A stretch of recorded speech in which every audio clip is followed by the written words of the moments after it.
ایک دور دراز سلطنت میں ایک خوبصورت اور ذہین شہزادی رہتی تھی۔ اس کا نام شہزادی زریں تھا۔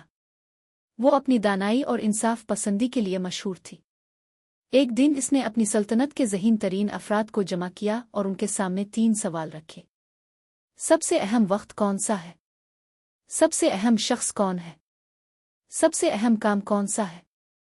شہزادی نے اعلان کیا کہ جو کوئی بھی ان 3 سوالوں کے تسلی بخش جواب دے گا اسے انعام سے نوازا جائے گا۔ سلطنت کے دانشوروں نے مختلف جوابات پیش کیے۔ کچھ نے کہا کہ سب سے اہم وقت حال ہے کیونکہ ماضی گزر چکا ہے اور مستقبل غیر یقینی ہے۔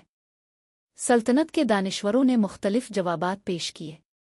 کچھ نے کہا کہ سب سے اہم شخص بادشاہ ہے کیونکہ وہ سلطنت کا حکمران ہے، اور کچھ نے کہا کہ سب سے اہم کام عبادت ہے کیونکہ یہ خدا کو خوش کرنے کا واحد طریقہ ہے۔ لیکن شہزادی زریں ان جوابات سے مطمئن نہیں ہوئی۔ وہ ایک ایسے جواب کی تلاش میں تھیں جو گہرا اور معنی خیز ہو۔ آخر کار ایک سادہ کسان نے شہزادی کے سامنے پیش ہو کر جواب دیا۔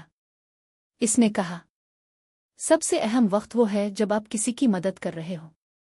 سب سے اہم شخص وہ ہے جس کی آپ مدد کر رہے ہو، اور سب سے اہم کام وہ ہے جو آپ اس وقت کر رہے ہیں۔ شہزادی زریں کسان کے جواب سے بہت متاثر ہوئیں۔ انہوں نے محسوس کیا کہ یہ جواب سچائی اور دانائی سے بھرپور ہے۔ انہوں نے کسان کو انعام سے نوازا اور اسے اپنا مشیر مقرر کیا۔ یہ کہانی ہمیں سکھاتی ہے کہ زندگی میں سب سے اہم چیز دوسروں کی مدد کرنا ہے۔ ہمیں ہر اس موقع سے فائدہ اٹھانا چاہیے جب ہم کسی کی مدد کر سکتے ہیں، اور ہمیں ہمیشہ اس کام پر توجہ مرکوز کرنی چاہیے جو ہم اس وقت کر رہے ہیں۔